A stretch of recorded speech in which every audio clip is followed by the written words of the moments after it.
নতুন বছরের প্রথম মাস জানুয়ারিতে মূল্যস্ফীতি কিছুটা কমে দাঁড়িয়েছে ৯.৯৪%।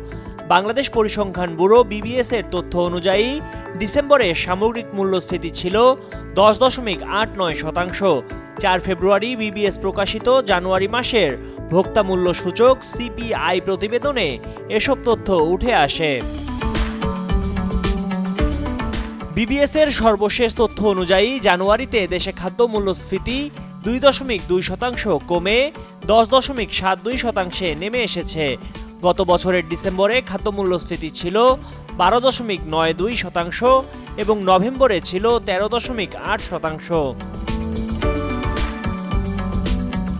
এদিকে ডিসেম্বর মাসে সার্বিক খাদ্য বহির্ভূত মূল্যস্ফীতি ৯.২৬% থাকলেও জানুয়ারি মাসে সেটি বেড়ে ৯.৩২%-এ দাঁড়িয়েছে।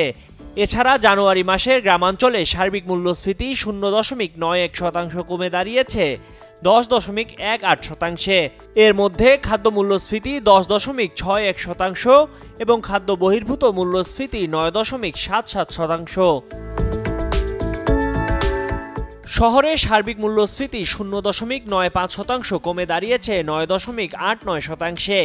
এর মধ্যে খাদ্য মূল্যস্ফীতি ১০.৯৫% ও খাদ্য বহির্ভূত মূল্যস্ফীতি ৯.২৫%। বিবিএস এর প্রতিবেদনে বলা হয়েছে, জানুয়ারি মাসে শ্রমিকের মজুরি হার বেড়ে দাঁড়িয়েছে ৮.১৬%, যা ডিসেম্বরে ছিল ৮.১৪%। এছাড়া কৃষিক্ষেত্রে মজুরি হার বেড়ে হয়েছে ৮.৪১%, যা ডিসেম্বর মাসে ছিল ৮.৩৯%। এছাড়া শিল্প খাতে মজুরি হার বেড়ে দাঁড়িয়েছে ৭.৮০%, যা ডিসেম্বর মাসে ছিল ৭.৭৭%।